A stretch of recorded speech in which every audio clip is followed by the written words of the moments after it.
I wanted to talk about this fun little sideshow that's going on.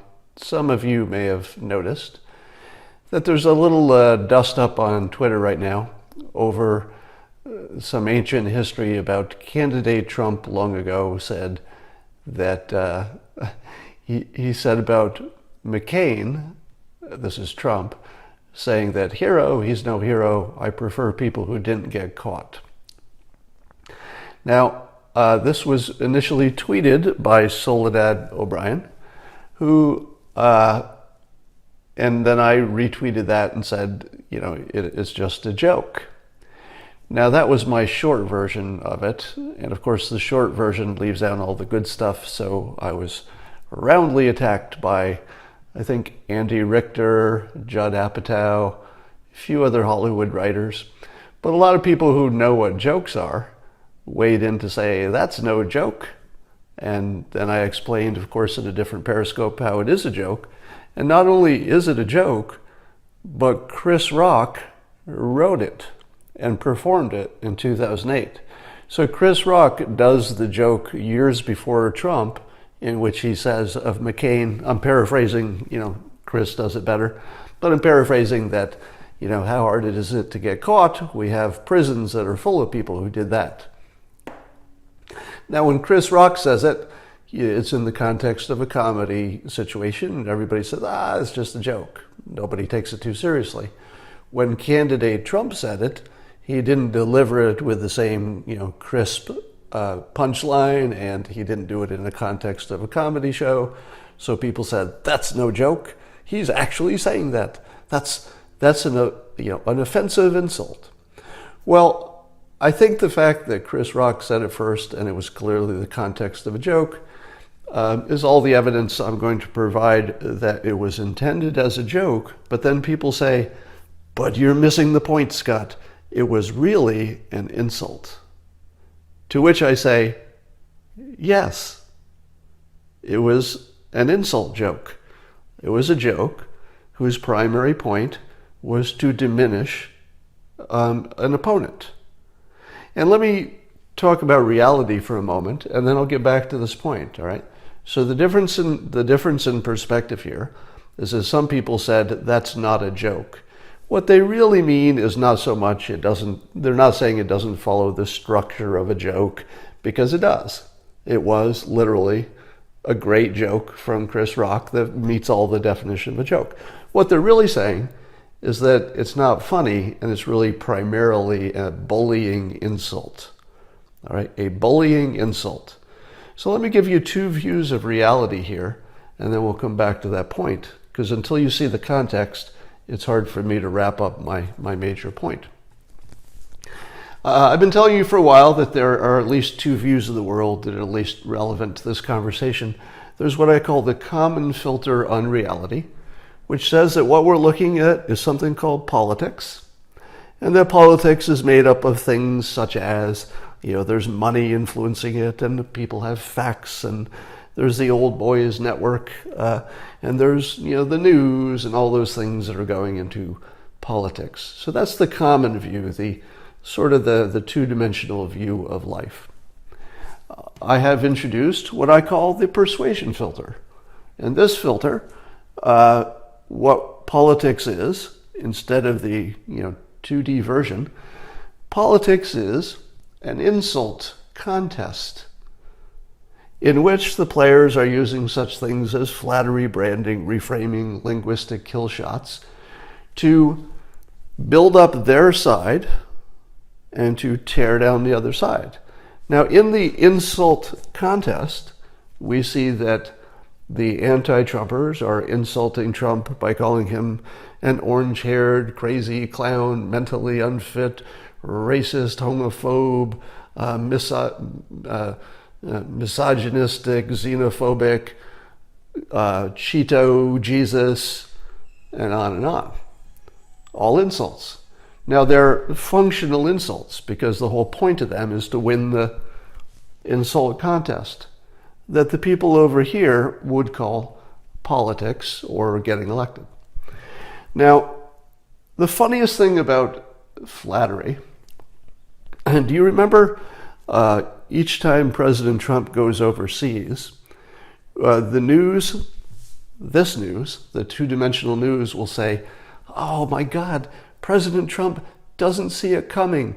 These countries are using flattery to control him.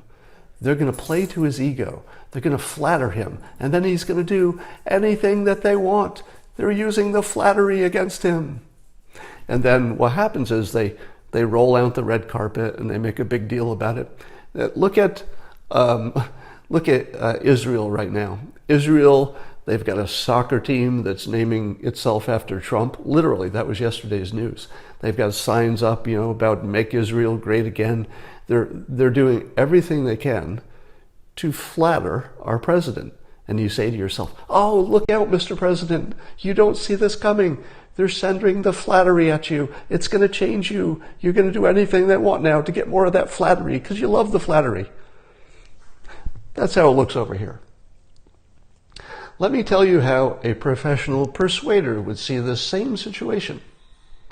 And this is based on some of the work of Robert Cialdini, who wrote the books Influence and the newer one, Persuasion, which you should absolutely read, both of those. To understand your world, you have to read both of those books, period.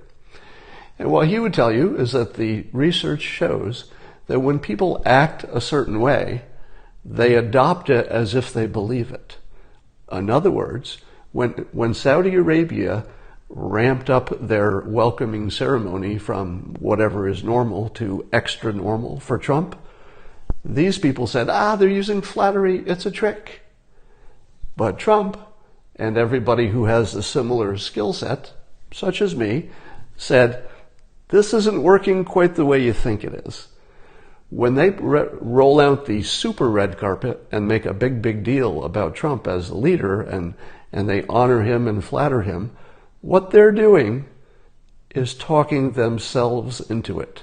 In other words, however important Trump was before they put on their own ceremony, they themselves, the Saudis in this example, elevated their own opinion of him because of the ceremony they put on to flatter him.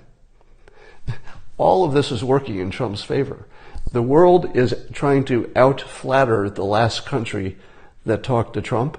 I mean, Israel's really putting it on. They're putting on the flatter fest like you've never seen. They think, this is good, this is really going to influence Trump to be our friend. And it does. It definitely does that. But what it does even more than that is it influences the country that's doing it, that he's a better, more important leader than they thought before they started flattering him. All right? They're convincing their own public of the importance of Trump. So it works totally in his favor. So that's what the world looks like through the persuasion filter.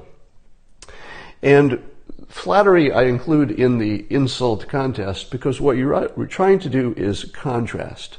You're trying to get as many people to flatter you so you look good, while you're insulting the other team as functionally and as effectively as you can. They're calling Trump a racist. He's calling them his various linguistic kill shots from, crooked Hillary to lion Ted Cruz to low energy Jeb. Now, here's the interesting part. Two views of the world, quite different. I have said for now a couple of years that if you're trying to sort out which is the more accurate or functional or useful way to look at the world, you should look at which one predicts the best. So if this one gives you the best predictions, use that one. That should be your filter on life. And if this one does, use that one.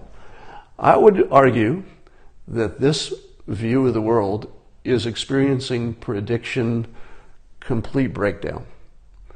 This view of the world predicted that you could never have a President Trump. This view of the world predicted that if you did get a President Trump, it would be the end of the world. There would be, there would be a Hitler-like situation. There would be, the economy would crash. That he might cause a nuclear war. This is complete prediction breakdown. Complete breakdown of prediction. And it might break down again at the midterms, because this is also predicting a good day for the Democrats in the midterms. Don't know how that's going to turn out yet, but this side has been wrong about everything for 2 years. This side, the side that I live on, has been right about all the big stuff for 2 years. And I would suggest that if it continues being right, you have to watch it a while, that you might want to adopt this as your better way of thinking about the world. Yeah, and somebody just put a little hashtag golden age in there. When you move from this world, which is dysfunctional and non-predictive, completely useless and just makes you angry, the people living in this world are in deep cognitive dissonance. They can't explain their world because the things they think are true, their filter on the world, doesn't predict anymore, and therefore you have insanity. An actual type of, we hope temporary, but it's an actual type of insanity because nothing makes sense anymore. You move over here, everything makes complete sense. It's all backed by science. Everything that happens on the persuasion side of things is well backed by plenty of science. There's not really any real debate on this stuff. And as you saw right in front of you, from the earliest days, those of you who have been with me for a while, you know that I said as clearly as possible and often back in 2015 that I was going to make predictions right in front of you that would come true and would validate this view of the world, and then you watch them come true. Let's go back to, and then the one thing that these two views have in common is the policies. All right. So if one side says we're going to lower taxes by 10%, well, they both put a different spin on what that means. You're stealing from the poor to give it to the rich. No, we're boosting the economy. But they would both agree that 10% is 10%. So there's this little bit of overlap in these views of the world where it comes down to the details of what the actual law becomes. All right. Let's take us back to the John McCain story. I said the John McCain joke that I prefer people who didn't get caught is both a serious point, an insult. He is trying to diminish McCain, who is his critic, who started it first. McCain started the insults. He wasn't the victim. He started it. Trump insulted him back. So do you get crazy because you saw somebody who was in an insult contest insult somebody? Would you get mad if you were in a bowling tournament and you saw somebody bowling? It's a bowling tournament. People bowl. It's an insult contest. McCain is insulting Trump. Trump is insulting him back. It's a frickin' insult contest. If you live over here, your world has fallen apart. This big orange Cheeto Hitler is insulting our respected, cherished, sacred cows. The world is falling apart. We don't know what's happening. What happens next? Will society fall apart? We can't predict anything. We're confused. We're off kilter. We don't know what's happening. Over here, very simple. What were those people doing? Candidate Trump at the time and Senator McCain. They were two important participants in an insult contest where they were trying to brand the other one negatively while each of them were trying to brand themselves positively. They were trying to reframe things. Trump was trying to reframe McCain from a respected senator to somebody who got lucky with being called a hero. All right. So these are the two views of the world. I would propose that you watch these to see which one predicts better. I'm pretty sure this one's always going to predict better, but you can watch and find out on your own.